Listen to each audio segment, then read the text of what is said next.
భోగాపురం విమానాశ్రయం ప్రయాణికులకు అందుబాటులోకి వచ్చిన వైసీపీ నేతలు అక్కసు వెళ్లగక్కడం ఆపడం లేదు. ఎయిర్పోర్టుకు నీరు దారి లేదంటూ విషయం లేకుండా విషం కక్కడమే పనిగా పెట్టుకున్నారు. విమానాశ్రయ ప్రారంభోత్సవానికి అనూహ్య ప్రజాస్పందన రావడంతో కూటమి నాయకత్వం మరింత బలం పుంజుకుంది.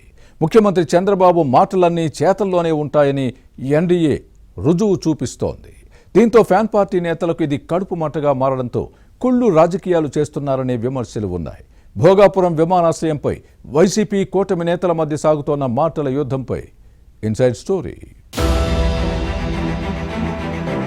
భోగాపురం విమానాశ్రయం కలలో కనిపించిన, ఈ పేరు వినిపించిన వైసీపీ నాయకత్వం తుల్లిపడుతోంది. ఇదంతా తమ ఘనతే అంటోంది. కానీ ఎయిర్పోర్టుకు చేరుకోవడం చాలా కష్టమని చెబుతోంది. ఈ అంశంపై సామాజిక మాధ్యమాల్లో దుమ్మెత్తిపోస్తోంది. ప్రధాని నరేంద్ర మోదీ చేతుల మీదుగా ఈ విమానాశ్రయాన్ని జాతికి అంకితం చేయడం కూటమి ప్రభుత్వం విజయం. పార్టీలకు ఎన్నికల హామీగానే ఎయిర్పోర్ట్ మిగిలిపోతుందని చాలా మంది భావించిన తరుణంలో అనుకున్న సమయం కంటే ముందుగానే పూర్తి చేసి ప్రజలకు అందుబాటులోకి తెచ్చింది. దీంతో కూటమి ప్రభుత్వాన్ని ఉత్తరాంధ్ర ప్రజలు మెచ్చుకుంటున్నారు. ఈ ప్రాంత ప్రగతికి ఇది వారధి, రాష్ట్ర అభివృద్ధికి దోహదం చేస్తుంది. ఈ క్రెడిట్ కూటమి ప్రభుత్వానికి దక్కుతోన్న క్రమంలో వైసీపీ బెంబేలెత్తుతూ విషం కక్కుతోంది. భోగాపురం విమానాశ్రయం ఘనత తమదేనన్న శాసనమండలిలో ప్రతిపక్ష నేత బొత్స సత్యనారాయణ ఇక్కడికంటే ఢిల్లీకి చేరుకోవడమే తేలికని వ్యంగ్యాస్త్రాలు సంధించారు.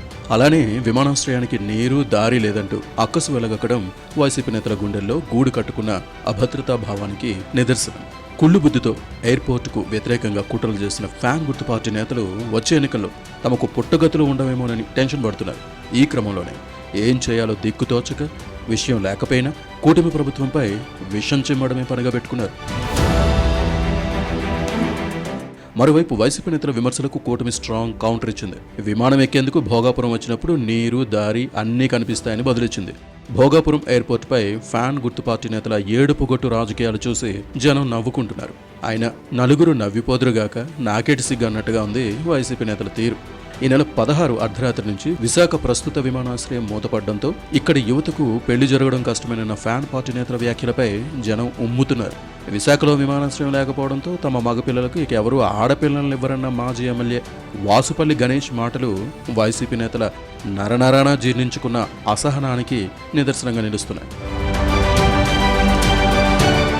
భోగాపురం ఎయిర్పోర్ట్ చేరుకోవాలంటే సుదీర్ఘ ప్రయాణం చేయాలన్నది వైసీపీ మాట. కానీ ఉత్తరాంధ్ర జిల్లాలకు భోగాపురం కేంద్ర బిందువు అనే కనీస స్పృహ లేకుండా వ్యాఖ్యానించడం వారి అజ్ఞానానికి నిదర్శనమనే విమర్శలున్నాయి. ఇదే పంధాతో ముందుకు సాగితే జనానికి ఫ్యాన్ పార్టీ నేతలు మరింత దూరమయ్యే అవకాశం ఉంటుందన్నది విశ్లేషకుల భావన.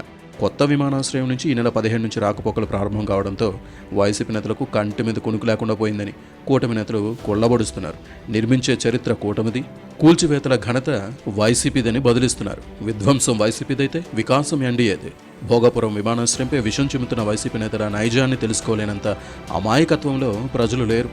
దీనికి పునాదిరాయి వేసింది, నిర్మించింది, ప్రారంభించింది తామేనని చెబుతున్న ఎన్డీఏ నేతలు ఇందుకు ఆధారాలు చూపిస్తున్నారు. ఎయిర్పోర్టుకు నీరు లేదు, దారి లేదంటూ ఎద్దేవా చేసిన వైసీపీ నేతలకు విమానాల రాకపోకలు ప్రారంభమైన తర్వాత కళ్ళు బైర్లు గమ్ముతున్నాయి.